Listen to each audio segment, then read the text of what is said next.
Takže popřímám mírně knížku, mírně jenom. Aby se dala četčit. Paráda. Chceme.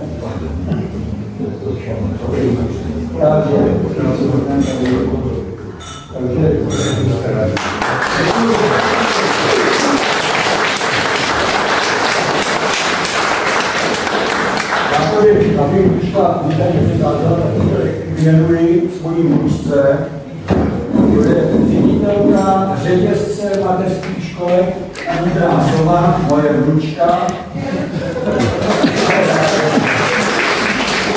No a my tady mám představit paní profesorskou z Karlovarského Deníku.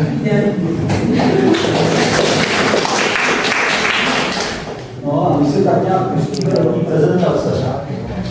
Já nevím, možná, možná zase, že jo.